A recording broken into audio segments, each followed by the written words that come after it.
universal health coverage. This is sort of the big idea. A lot of people talk about this for a long time. It feels like there's some momentum. You've been here in New York. I'm sure you're meeting with officials and health ministries around the world. I know you're meeting with lots of the NGO community here at CGI. Do you feel like there is a real momentum behind this, or is it just an idea at this point? I think there's real momentum. I was speaking with the former PEPFAR director, Ambassador Eric Gooseby, and Eric's been a wonderful proponent of this, and he's looked at this for several decades. And Eric has said that he has never seen momentum quite like this, and we know there's evidence of that.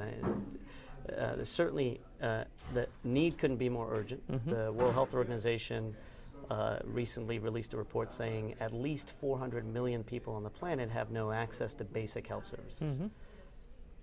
On the other hand, we know that the solutions are known.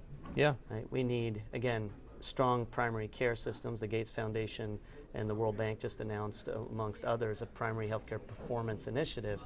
How can we first track investments in primary care, especially in rural areas, and then what innovations do we bring in, interventions we bring in? Those are clear. They're community health workers focused on the major burden of disease and killer and non-killers. I mean, right. Morbidity as well as one of the things I picked up at CGI this year is a lot of discussion around catastrophic bonds or CAT bonds, and the idea that you could essentially help to fund some of the rollout of these health systems in rural areas by reducing the premiums on these bonds that let countries address the next epidemic that comes out. You see that? Are you hearing more of that issue too? We are hearing more about it. I think that this is public knowledge. This idea of a pandemic emergency facility where you could have risk premiums paid to help ensure that the time to response is quicker. That You've got the money sitting there. You're not right. waiting for the fundraising to happen. That's right.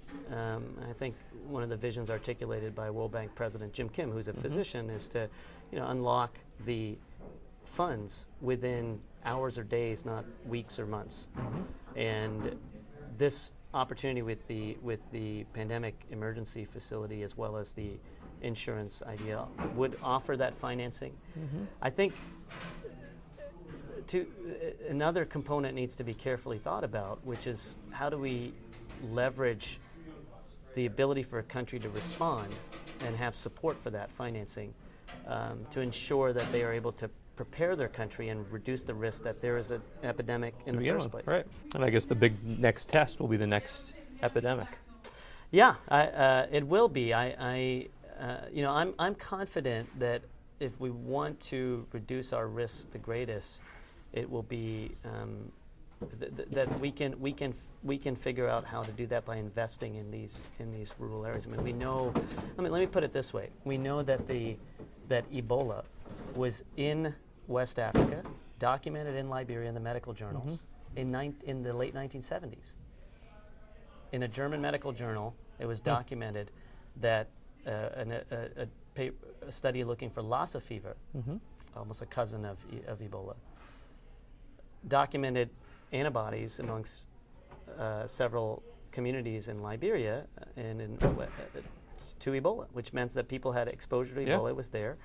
And in that same journal, it was said that the medical authorities should be notified and people and workers should be trained. Nearly 40 years went by, and it's in all likelihood, we work as Last Mile Health to save lives in the world's most remote villages. We know that it's quite possible because some of these communities are 2 days away from the nearest clinic, 2 days away from the nearest health worker, cut off from electricity, cut off from roads, cut off from telecommunication. It's very possible that, and we know this from other conditions, people have died anonymously from whatever condition, possibly Ebola. Never reported. Never reported. So, that urgency, is key to keep focused on. And again, I think the opportunity has never been better to do it.